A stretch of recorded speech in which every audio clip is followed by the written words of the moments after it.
What's going on, guys? Welcome back to another Diablo Immortal video. We have a few new things inside of the game today, but in addition to that, and maybe more importantly, we also have some news regarding what's going on in China. You know, it's the Chinese New Year and all that's been going on, but they seem to be back in office, business as usual, with new updates and things coming to the game. We're going to be sharing a little bit about what they have saying and what's going on there, and then look inside of the game itself and see what is actually up. Starting with their little blog post from this morning.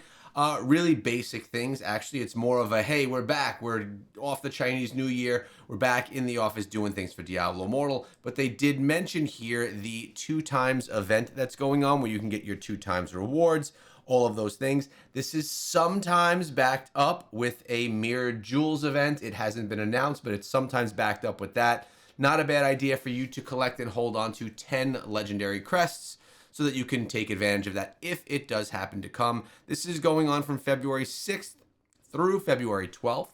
That is tomorrow through, well, 6 days after tomorrow. And again, this is being said and stated on the Chinese blog. Does not mean that it's going to be coming to us in North America. What we'll be doing is staying tuned, keeping our eyes peeled for some blog posts or forum posts that are saying that we're getting some of this coming to us as well. That's really it. But look at this, double drop legendary gems. So they are saying right here that you have the opportunity to get extra legendary gems. I'm going to keep my eyes open for that. And as always, what I try to do is I try to make sure that I have enough legendary crests in my back pocket at all times. So let's take a look in my bag right now and see what we have. The game just loaded in, so sometimes rendering takes a little bit longer. We are sitting on 17 regular legendary crests and 8 eternal legendary crests. So I'm in a good position right now to do that. Hope that you guys are as well. I'm also trying to collect as many mystery legendary items as I can because I'm not going to be able to, because of my lack of combat rating, jump to the next Inferno difficulty until I boost that combat rating. And since I can't pre-farm, the best way to do that is by once I hit Paragon 700 and can unlock, well, I can already unlock Inferno 5, I then can start opening up this gear and using the next level of gear, equipping it now, and then being strong enough to get into that Inferno difficulty. That is probably the best tip that we can have to do that. By the way, we get a little bit of an upgrade here of our Heliquary as well. We've gotten ourselves enough Void Blood Slag. So we'll do the upgrade here and see what kind of upgrades we get with that. Looks like we're at level 70. Our Seeker rating is wait a second. Is that it? There's no like combat rating jump, just our Seeker rating? I guess that probably does associate with the Seeker rating as well. Let's take a look over here. We did jump 2 levels, unlocking 2 more chests right here, which is nice, giving us 1,000 more scrap, which probably actually gets me ready to get this piece of gear that I need to get up in level. So we're pretty close. I know we were really close on the scrap materials or on the dust. Let's take a look. Upgrade, and this one right here is where I'm trying to go. We're still a little shy. I could convert the scrap materials here into this. No rush though. I'll get that done soon enough, and we'll be good to go. But as I mentioned, we do have some new events coming to the game, or that just landed inside of the game this morning. One of them being my favorite of all. Let's take a peek over here. As you can see, all this stuff is still going on. I want to let you know that for the Gem Surge event as well, I actually just I don't even know how that happened. I unlocked another one today. I spent nothing. I ran rare crests, and that seemed to advance me enough to get an additional polished jade. Remember these polished jades? They give you 500 platinum per polished jade if you don't use them. That is not good value. This is going on until the 13th of the month. So what I'm going to try to do with I have 4 polished jades. I'm going to try to take some 2-star legendary gems that I have, this Frozen Heart, this Echoing Shade, and just get them up to rank 3. Or I should say 3 out of 5 stars. And I don't even know what I'm going to do with it, but maybe something. Or maybe I'll go over here. I wonder if I could get a couple more of those. I'd probably have to do some good spending here, and I'm not looking to spend any more on anything. But the event that came back to the game is Survivor's Bane. Absolutely love this game mode, and that's what we're going to be diving into as I talk about our next topic, which is an interview that I had last night. This interview is a highly sought after interview that many people have been wanting to listen to for quite some time. This interview is with someone from the whale community. They go by RP, and I just will let you know that it's recorded in full. I'm just putting things together with some decent gameplay footage behind so that we can share that information with you, talking about many different topics of things currently going on inside of Diablo Immortal. I'm talking about account sharing, terms of service, all of those related topics.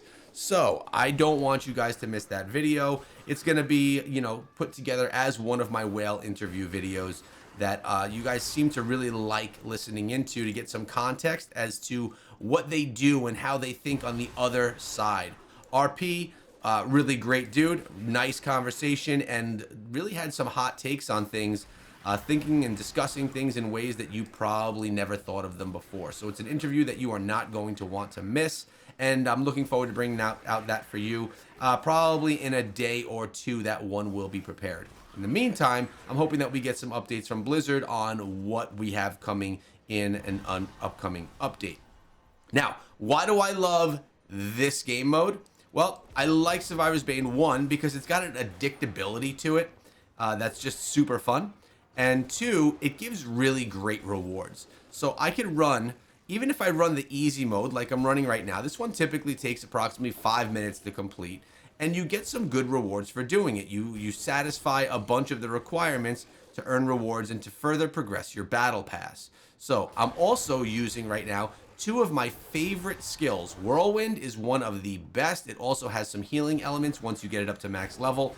And I love Spinning Shield, a Crusader attack or skill, because Spinning Shield also has a healing element to it when you max level it, which is always the way that I go, always the way that I want to get my upgrades in.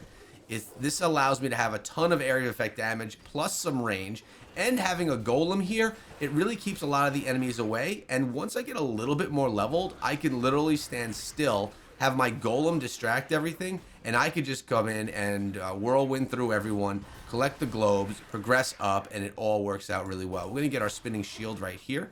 I think I need one more level on my whirlwind before I could really be pretty solid and safe to just take a little bit more of a standstill approach to Survivor's Bane. Of course, until an enemy boss gets there.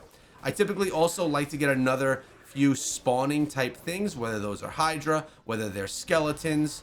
I think those are really strong to just keep enemies away from me so that I don't get struck. Now, speaking of getting struck, I am getting struck pretty hard right now, and we have to run and find ourselves some healing, and we have some right here. So I'm going to grab this healing globe, and we should be fine. There we go. We're back to normal, looking good.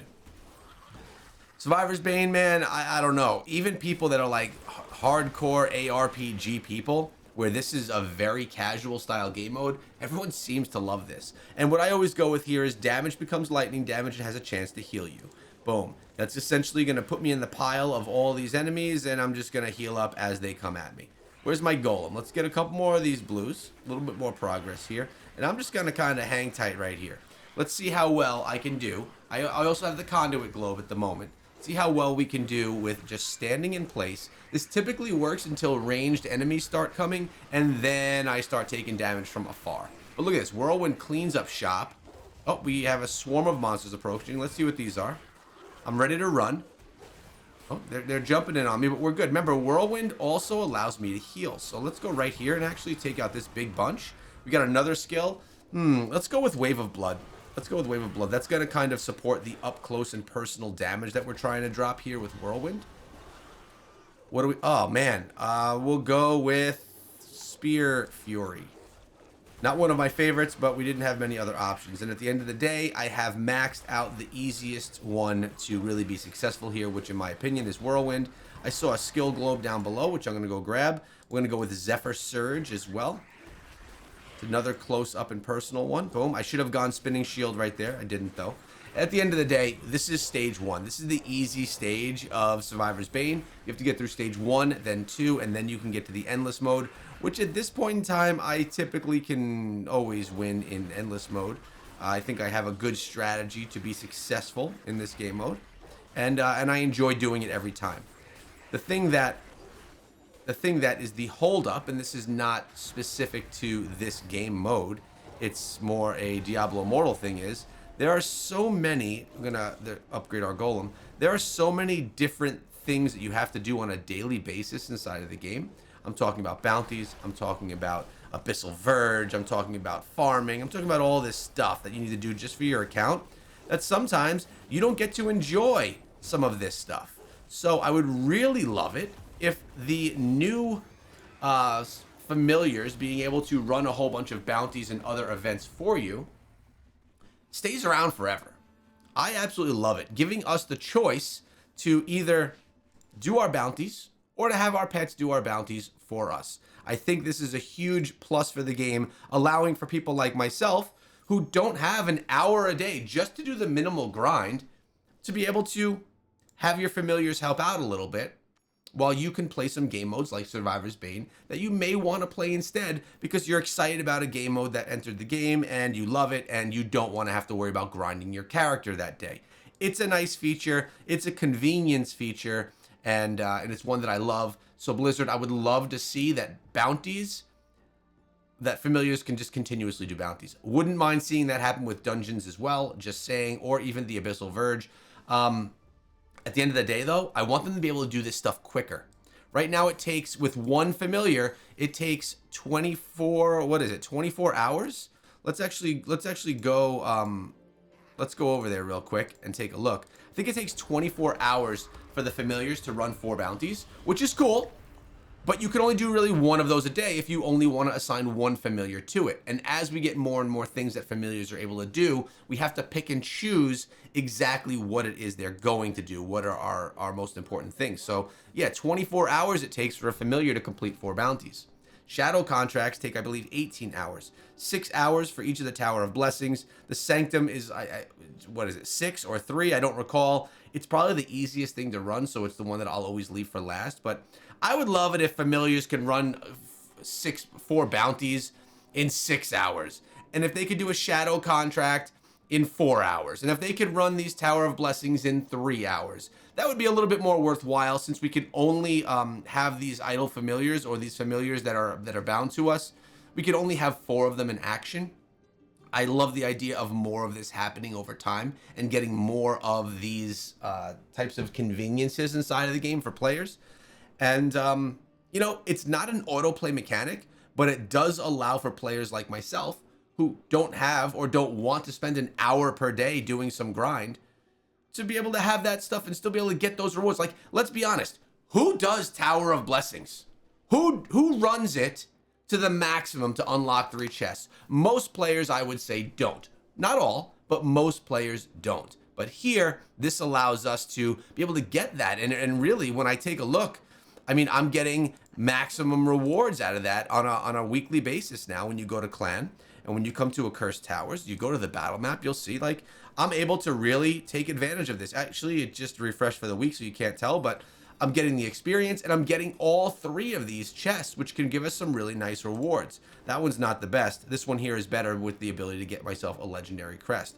So really, I think that's huge. I want to see more happen there. I don't want to see bounties be removed from that. I would love to see that be a long-standing event that we can use beyond the 60 days for the special event that's going on now. Remember, guys, be ready for 2 times event. Make sure that you get as much playtime in during the 2 times event as you can if you're looking to catch up on your Paragon level. Remember, we are only 2 weeks away from Server Paragon 700.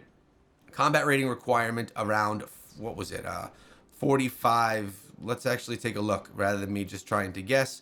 It was 45,665. Many players, myself included, are shy of that. I'm sitting at 44,000. I'm about 1,500 combat rating low. So saving those materials, I'm talking about these magic items right here, saving these, opening these once we hit Server Paragon level 700. Once you're personally at that Paragon level, start popping them then, switching out some of your pieces of gear for pieces of gear that may have 50 to 100 more combat rating. Start plugging it up that way, grinding your way through greens, and making yourself a stronger combat rating player so you can too engage in Inferno 5. Hope you guys have a great day, and I'll see you guys in the next one.